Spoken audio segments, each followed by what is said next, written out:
When I first joined the military, I was very naive. I actually believed the recruiters about many things without knowing the difference between doctrine, the way things should be, and reality, the way things are. So I believed that officers were the best and brightest college types who were aloof but nonetheless selflessly focused on mission. I also believed that non-commissioned officers were the most competent and capable soldiers who were promoted simply based on being the best that they could be. And finally, as soldiers could find family among our fellow soldiers who enlisted to support and defend the U.S. Constitution against all enemies, foreign and domestic. I discovered in my first year that with few exceptions none of these stereotypes were true. I had gotten married to my high school sweetheart who was a couple years younger than me, and I was anxious to prove myself as a soldier and a man. I was willing to volunteer for overseas assignments, war and the toughest assignments. Having come from an impoverished background, the military was the best vehicle out of the ghetto and into the middle class. The sales pitch was if I took care of defending the United States, then the Army would take care of me and my family. That did not work out very well for me and my 19-year-old bride. By the way, all names have been changed. My initial military training included boot camp, airborne qualification, and ranger training. I checked a lot of blocks and was an official badass according to the U.S. Army. But rather than getting assigned as a member of the Special Operations Forces or the 82nd Airborne, I was sent overseas and assigned to a security detail that had nothing to do with being an elite warfighter, luck of the draw. Without going into detail, the security job was 24 on and 24 off, followed by an 8-hour work schedule for 3 days. However, due to downsizing and the numerous conflicts overseas, the U.S. Army reduced our manpower from 5 shifts of personnel down to just 2. So rather than the promised work schedule, my peers and I worked 24 on duty, followed by 6 hours admin duty and 18 hours off duty, 365 days per year. Rather than 2,000 hours a year, we were working close to 5,000 hours annually. This is how I was unable to maintain my job and my wife during my first duty assignment in the military. She had a high school diploma but no other special education or training. So, while I was on shift, she spent May hours at the on-base recreation center surrounded by hundreds of other young soldiers. Erin, 19F, was a beautiful blonde-haired, blue-eyed gal with a model's figure and a killer smile. She was the typical cheerleader in high school but also smart as a whip. We planned on having her work on college classes while I brought home the bacon. My shifts were exhausting, and within the first few months I was physically and psychologically damaged from the non-stop 24-hour shifts. By the time I got home, all I wanted was a hot meal and sleep. As newlyweds, we did have sex, generally 3 times a week, but I was so exhausted, I would often immediately sleep right after. So, Erin's eyes began to wander. She was taking some college courses, and overseas it is not uncommon for officers to pick up extra cash by teaching night classes as an adjunct professor.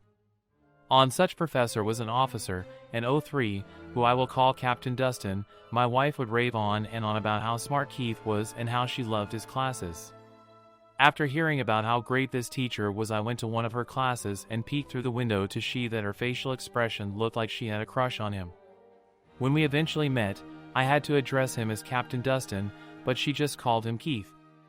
I immediately felt uneasy about their relationship, teacher-student, and concerned about their after-class activity. But the 24-hour shifts never ended. Toward the end of our time in this assignment, my wife asked for a legal separation. I suspected that it had to do with Captain Dustin, but without the financial means or the time to investigate, damn those 24-hour shifts, I simply signed this separation, sending her back home to the continental United States 6 months prior to my rotation. I later learned that my wife's request for legal separation coincided with Captain Dustin's rotation back to the States. I rotated out of that tour of duty 6 months later, and to my surprise my wife appeared ready to renew our marriage. I loved her to death, and having been raised by a divorced mom, I never wanted a divorce. That was actually a life goal, is to stay married. So, I took her back. Part of the reason she came back is that my mother-in-law, Emmael, shamed her into returning to me. So we had a new duty station and 8-hour days. I had gotten a few promotions, and by now we had enough disposable income to enjoy restaurants and date nights. One day, I came home early and heard the phone ring just as I walked in the house. This was prior to widespread use of cell phones, so we had a phone in the kitchen and one in the bedroom upstairs. My wife and I picked up the phone and she said, "Hello, Keith." I was on the kitchen extension and immediately covered the receiver so she did not know that I was listening. I had always suspected she cheated on me with Captain Dustin, and now I learned firsthand the extent of her betrayal, starting with "Can we talk?" and "I miss you," and some very spicy details about their year-long affair. Dustin had literally followed us to the new duty station. I did not have a recorder. If I had, maybe the evidence would have helped. But my wife closed the conversation with "I love you," and she hung up the phone. I was crushed. Not one to hesitate, I confronted her immediately. "How long?" After a lot of tears, she admitted to sleeping with him when she was his student, the old teacher, student fantasy, and then renewing their affair after I came back to the USA. Why Dustin? She came up with a myriad of reasons. I was just a soldier making meager wages, he was a captain and had flight pay, which means I was in the bottom tier and he had a lot of money to burn. So, she said he could take her to restaurants, motels, and buy her gifts, whereas a junior guy I could barely cover rent and utilities. She was tired of being poor. As a typical guy, I wondered if he was better in bed, or bigger, or more exciting. She said his cock was not bigger, his muscles could not match mine, and he was good but not great in bed. I asked why. She said, "He makes me feel like a princess, but you are still a pauper." I immediately started to plan to get him. However, it would have to be a seamless operation. After all, a physical attack on a senior officer by a junior soldier would be punished by a courts-martial with possible jail time or worse. But I could not stand by and allow this 28-year-old creep to continue screwing my then 21-year-old wife. She constantly cried it was a mistake. I asked Aaron, it may have been a mistake when we were overseas due to my horrible schedule, but it was not a mistake when we returned to the USA. He pursued you after we ended our separation, and you spread your legs. She replied, but I came back to you. I replied, but you're still screwing him. This ended our intimate time together. I did not want his leftovers. So, my disgust and lack of interest in my wife pushed her back into his arms. After a few weeks of tension, hate, and silence, she said, "We need to talk." I agreed. She claimed that she had never denied me food, sex, and love while she was still sleeping with him.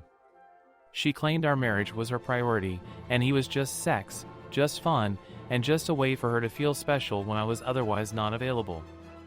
I agreed that my military duty made me unavailable overseas.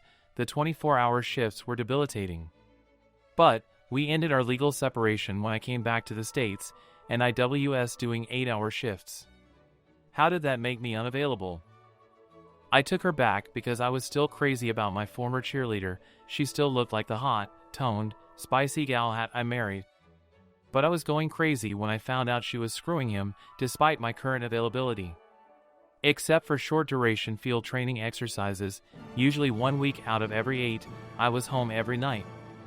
I later found that they were screwing during lunch hours, and shacked up 24/7 at a motel whenever I was on the field maneuvers. I have to admit, her pussy would make any man go crazy. I told her I was going to fuck him up if she continued to see him. Within a week, I was on orders for a 1-year unaccompanied tour overseas. I was heading for a combat zone, and she fucked me every night and morning until I left. In short, I did not have time to exact my revenge. While overseas, my wife of 2 years wrote, and I would write back. Back then, emails were not common, especially in a combat zone. So her letter took a week to come to me, and my letter took a week back to her.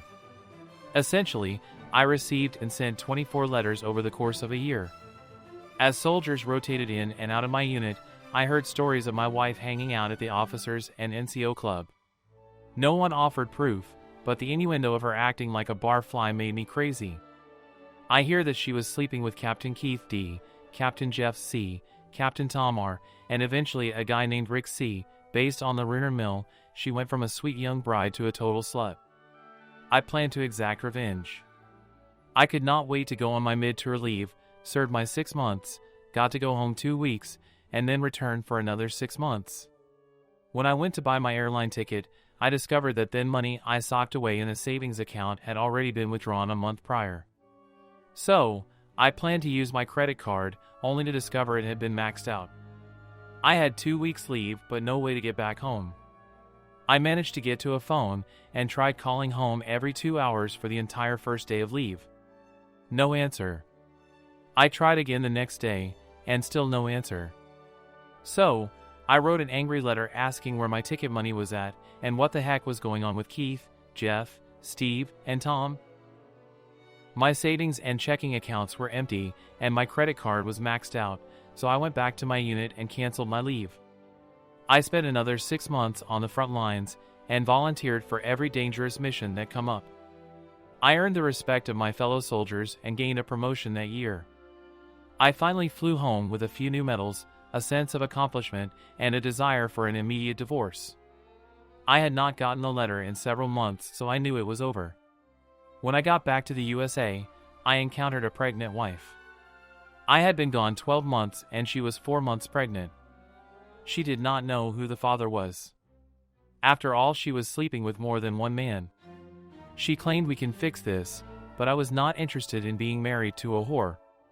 Some things cannot be fixed.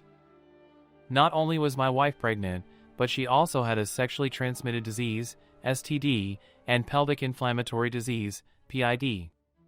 I immediately filed for divorce, and unfortunately our state did not recognize adultery as a reason for divorce. It was a no-fault state. Eventually we had a hearing, and while I did not have to pay alimony, I was saddled with child support payments even though the child was not my own. In our state, if married to the mom, you are responsible for the kid no matter whether you were or were not biologically related. Nonetheless, I was divorced and felt free for the first time in 4 years. She had finished college while we were married, and unfortunately, I had co-signed her college loan, so I was stuck with that. I was stuck with the residual car payment and also with child support. I volunteered to return to the combat zone because I could get danger pay and 3 meals a day for free. 16 years later, her daughter wrote me a letter and I was thrilled. I was still in the Army, but this was the first letter I had received from the child that I had financially supported for the past 16 years. In this letter, she said she would like to change her last name and be adopted by her mom's new husband. I had no biological connections to this child, so I wrote back and said granted. With the adoption came an end to my child support payments as well, and I finally felt I could move on. Her mother had married one of her affair partners, Rick, and the child, who was not biologically mine, took his name, was legally adopted, and a few years later had Rick walk her down the aisle when she got married. I was not invited to her wedding. So why did I write this? I just needed to get it off my chest. After 4 years of emotional turmoil and almost 2 decades of indentured servitude, I was finally a free man. I have often considered hunting down her various lovers and exacting revenge, but after the divorce, I simply concentrated on becoming the best person possible. I had earned a bachelor's and a master's, and eventually found a loyal wife, so mine was a happy ending. But it took almost 20 years to achieve. Why did I not exact revenge? In truth, no woman is worth jail time. And nothing short of extreme violence was worth my vengeance. I walked away from a disloyal slut, liar, thief, and into a successful military career despite my military superiors who had zero ethics and no inhibition about screwing a junior soldier's wife.